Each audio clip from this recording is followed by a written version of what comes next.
इस पूरे घटनाक्रम में सबसे बड़ा और अहम किरदार रहा है अमेरिकी राष्ट्रपति डोनाल्ड ट्रंप का, जिनकी इन 12 दिनों में पूरी कोशिश यही रही कि कैसे वो सेंटर ऑफ अट्रैक्शन बने रहे, कैसे दुनिया में हेडलाइंस में वो छाए रहे।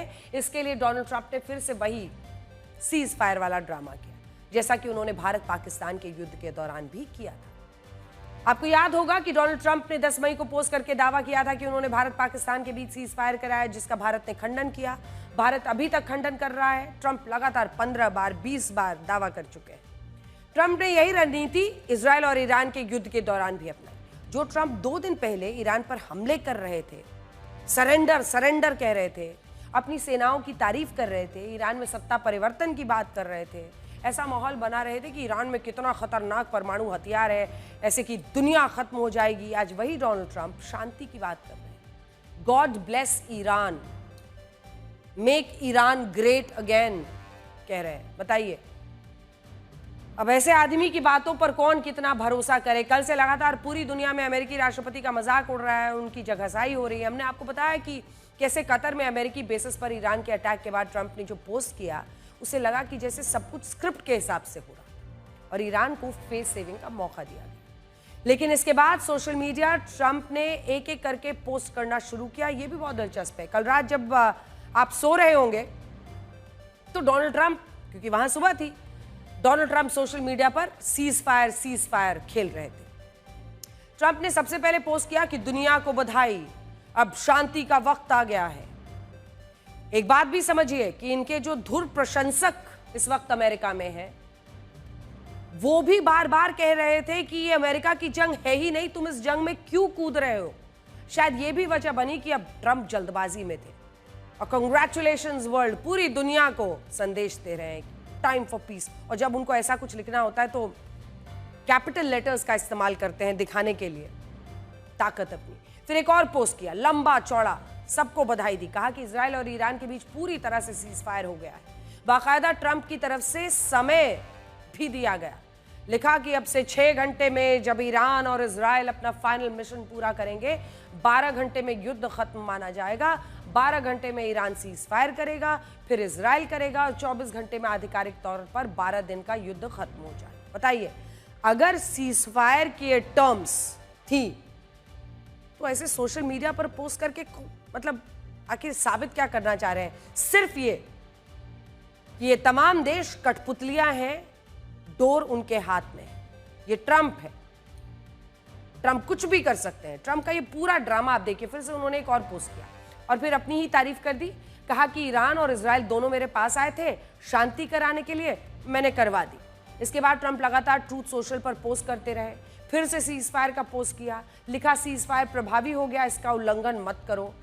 ये तो ट्रंप के लिए बहुत ही शर्मिंदगी भरी बात हो गई कि जैसे ही उन्होंने सीज फायर का ऐलान किया, तुरंत ईरान ने पहले मना किया और फिर इजराइल पर हमला किया। हमने आपको बताया कि कैसे इजराइल के बीरशेबा में ईरान के मिसाइल अटैक में 4 लोगों की मौत हुई, लेकिन तब तक अमेरिका में रात हो चुकी थी और ट्रंप सोने चले गए थे। सुबह हुई, ट्रंप जागे, सामने आए, सोशल मीडिया पर अपना सीज फायर वाला गेम खेलने के लिए फिर से आ गए। सुबह होते ही ट्रंप ने इजराइल को चेतावनी लिखी कि बम मत मारो, अगर मारोगे तो बड़ा उल्लंघन करोगे, अपने पायलट्स को घर बुलाओ। इसके बाद एक और पोस्ट किया कि इजराइल ईरान पर अब हमला नहीं करेगा, उनके सारे प्लेन अब वापस घर आएंगे, अब किसी का कोई नुकसान होगा नहीं, सीज फायर प्रभावी है। फिर एक और पोस्ट किया कि ईरान न्यूक्लियर फैसिलिटीज को दोबारा कभी नहीं बनाएगा। आज सुबह अमेरिकी वक्त के हिसाब से ट्रंप जब वॉशिंगटन डीसी में व्हाइट हाउस के बाहर आए तो रिपोर्टर्स ने सवाल पूछने शुरू किए। ट्रंप ने वहीं सारी सीज फायर वाली बातें करनी शुरू कर दी, इस पर गुस्सा, उस पर गुस्सा।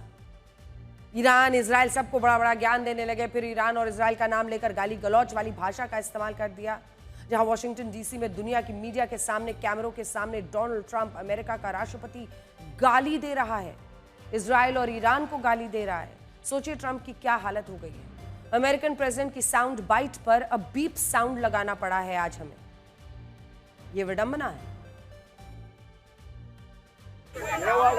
We basically have 2 countries that have been fighting so long and so hard that they don't know what they're doing. Do you understand that? You know what? We basically have 2 countries that have been fighting so long and so hard that they don't know what the doing. Do you understand that?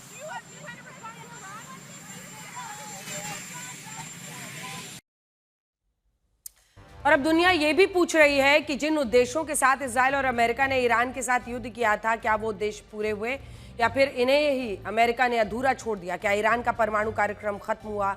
Israel बार बार ये दावा कर रहा है, America दावा कर रहा है। America ये कह सकता है कि ईरान के पास परमाणु हथियार अब नहीं है। अमेरिका दावा तो कर ही रहा है। अमेरिका ने अपने उस B-2 बॉम्बर विमान का नया वीडियो जारी किया जो ईरान पर हमला करके अमेरिका ने दावा किया कि 36 घंटों तक लगातार विमान में आसमान में उड़ान भर रहा था। ये ईरान के परमाणु ठिकानों पर गोले बरसाकर वापस लौटा, लेकिन मकसद क्या पूरा हुआ? देखते जाइए कैसे डोनाल्ड ट्रंप की बातें और स्टैंड ईरान पर बदल रहे हैं। और ये सब कुछ पिछले 10 से 11 दिन में हुआ है। 13 जून यानी जब इजराइल ने ईरान पर हमला किया तो ट्रंप ने कहा जस्ट डू इट। 14 जून को make a deal before there is nothing left Iran पर दबाव बना रहे थे, यानी कि डील कर लो इससे पहले कि कुछ ना बचे। 16 जून अमेरिका कुड गेट इन्वॉल्व, मतलब वो डरा रहे थे कि अब अमेरिका घुस गया तो सोचो कि क्या होगा, संभव है अमेरिका युद्ध में शामिल हो। 18 जून अनकंडीशनल सरेंडर, ईरान को धमकी दे रहे थे कि बिना शर्त सरेंडर करो। 22 जून हमले के बाद कहा टोटली ऑब्लिटरेटेड, यानी ईरान के परमाणु ठिकाने पूरी तरह से नष्ट हो गए। 23 जून को जब ईरान ने अमेरिका के ठिकानों पर हमला किया तो कहा कि वेरी वीक रिस्पॉन्स, यानी ईरान के हमले की प्रतिक्रिया को बहुत कमजोर बताया। और फिर 24 जून को इट्स टाइम फॉर पीस, यानी शांति का समय आ गया। और फिर सुबह उठते उठते दोनों देशों पर नाराजगी जाहिर की। तो डोनाल्ड ट्रंप के बयान ईरान को लेकर पिछले 10 दिनों में इस तरह से बदलते रहे हैं, लेकिन सिर्फ बयान ही नहीं बदले हैं, स्टैंड भी बदला है। अमेरिका ने ईरान पर हमला करने के बाद यही कहा था कि अगर वो हमला नहीं करता तो ईरान परमाणु बम हासिल कर लेता। कहा था कि ईरान किसी भी कीमत पर परमाणु बम हासिल नहीं कर सकता है। लेकिन अब जब ये सीज फायर हो गया है तो अमेरिका कह रहा है कि उसने ईरान के परमाणु कार्यक्रम को कई साल पीछे कर दिया है। यानी अब अमेरिका ईरान के परमाणु हथियार खत्म करने की बात नहीं कर रहा, बल्कि देरी की बात कर रहा है। हमले से पहले ट्रंप कह रहे थे कि ईरान में सत्ता परिवर्तन होनी चाहिए, लेकिन अब सरेंडर के बाद कह रहे हैं कि सत्ता परिवर्तन की जरूरत नहीं।